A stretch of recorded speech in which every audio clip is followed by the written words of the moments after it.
So, the long-awaited feature on the Maverick has finally come. You can finally configure your Maverick Hybrid with all-wheel drive. This is the newly refreshed 2025 Ford Maverick Lariat Hybrid all-wheel drive. Let's check it out. For the Canadian market, the 2025 Maverick has 5 different trims: XL, XLT, Lobo, Lariat, as well as Tremor. Within each of the trims, you have a number of different options and packages, as well as engines and drivetrain options to configure, so there's quite a bit of freedom there. This Lariat here is pretty much as loaded as you can go with the hybrid powertrain, so the as-tested price is close to 50,000 Canadian dollars. So what are the changes for this refresh? There are really 4 main things you need to know. The first one being the availability of all-wheel drive on the hybrid engine, which I mentioned in the beginning of the video. The second being the introduction of the Lobo trim, which is a sportier street version of the Maverick. The third one being updated screens, bigger infotainment screen, updated software, as well as a fully digital cluster. The last one is an updated front fascia. As you can probably see, you get new LED headlights. The hybrid Maverick powertrain consists of a 2.5-liter naturally aspirated Atkinson cycle inline-4 paired with electric motors to produce 191 horsepower and 155 pound-feet of torque. You can either get it in a front drive configuration or with all-wheel drive, but both gets power through an eCVT transmission.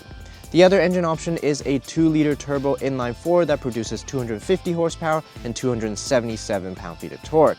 That one is all-wheel drive only and is mated to an 8-speed automatic transmission. One thing to note is that on the XL, XLT, and Lariat trims, you have the option for both these powertrains, but if you go for the Lobo or the Tremor, you can only get it with the gas engine.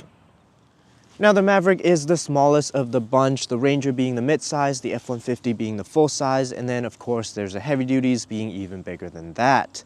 The Ford Maverick is also the only one out of the Ford lineup that uses a unibody construction, which sure, it means less payload and less tow rating, but it also means independent suspension for all 4 corners on the all-wheel drive models, which means there's less vibrations, it's lighter, and it just rides a little better. There's only one boxing cab configuration for the Maverick, which is a 4.5-foot bed and a Super Crew cab. And for this Maverick, you're looking at a McPherson strut suspension type in the front, as well as a multi-link setup in the rear. The back end is essentially unchanged compared to the pre-refresh model. We still get a tailgate that's not damped, as well as the 4.5-foot bed, which for this trim, there is a spray-in bed liner included. Payload rating for this specific Maverick is 1,248 pounds, and tow rating is 2,000 pounds standard.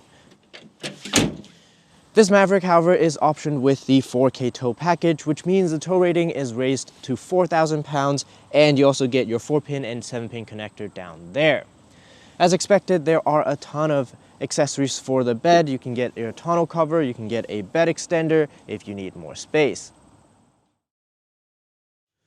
Inside, the color combination is blue and beige. This Lariat trim also gets Active X synthetic leather seats, as well as a household socket, plus a couple of USB ports. There's also what appears to me a 3D printed cup holder that slots right here, which is pretty cool. Now, as expected, you do sit pretty straight back here, but in terms of space at 5'9", I really don't have much issues. All Mavericks also come with storage bins underneath the seats, which is quite usable, and there's quite a lot of space, so that's nice. There's also a little bit more space and your car seat anchors back here if you fold the seat backs over, which you can access right here.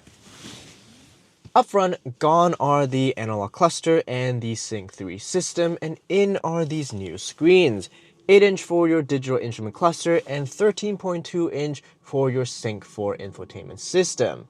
There's now wireless support for CarPlay and Android Auto, but unfortunately with this update you also lose out on all the climate controls that are physical buttons down here. Now you have to control them on screen like all of the other Ford models. Aside from that, the rest of the interior look very similar to the pre-refresh model. You have a wireless charger here, a deep center console, as well as a number of small little cubbies here, including a phone stand. The Lariat also gets an 8-speaker B&O sound system, heated steering wheel, as well as heated seats for both the front passengers.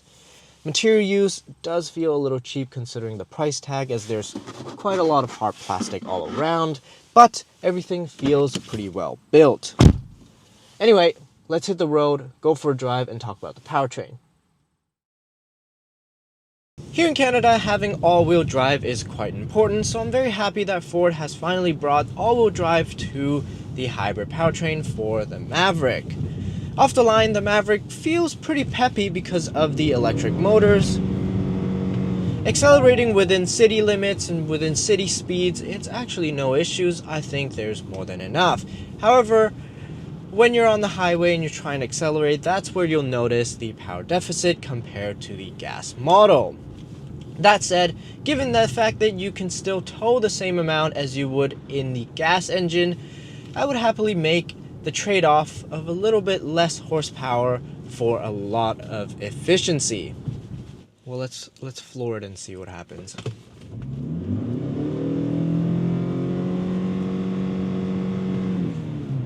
A lot of droning, but it actually picks up speed quite good. In typical power split eCVT fashion, there's quite a bit of droning while accelerating. This hybrid behaves very similar to something like a Toyota hybrid, say a RAV4, but it is important to note that instead of having an electric motor powering the rear wheels, this Maverick gets a physical drive shaft powering the rear wheels, connecting the front and the back. Compared to the gas model, this hybrid does exceptionally well on fuel, especially in the city. On the highway, I was able to manage about 6.5 liters per 100 kilometers, but in the city, it's closer to 5 liters per 100 kilometers and sometimes even less than that. For reference, last year when we tested the Maverick Tremor, which had the 2-liter turbo engine, that did a relatively respectable 7.5 liters per 100 kilometers on the highway, but in the city, it's closer to 11 to 12 liters. That means that this hybrid is more than double the efficiency in terms of fuel compared to that gas model. Now, obviously that Tremor had all-terrain tires, so keep that in mind, but you get the point that I'm trying to make here. As for driving dynamics, what can I say? It's just easy. It's nice and compact, it's easy to maneuver, it's easy to park. Narrow streets, don't worry about it, you have plenty of clearance. It also rides well, handles great, and you even get some road feedback from the steering wheel, which is excellent.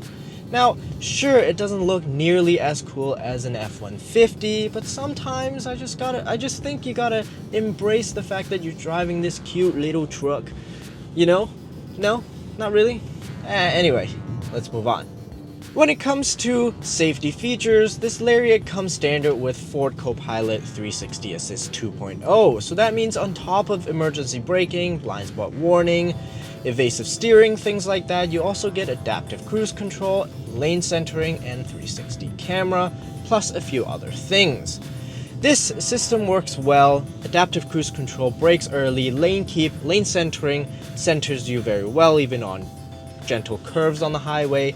But do be reminded that for the XL trim and the XLT trim, you cannot get Co-Pilot 2.0, so no adaptive cruise and no lane centering on those trims. I think the 2025 Maverick has brought some really good updates, making it an even more well-rounded entry-level pickup truck. A Lariat for 50 grand Canadian dollars is a bit of a tough pill to swallow, but if you don't care about all the nice to haves and you only want a hybrid with all-wheel drive, you can do that for less than 40 grand with an XL. Anyway, let me know what you think about this new Maverick. Thank you for watching. Don't forget to like and subscribe, and we'll see you in the next one.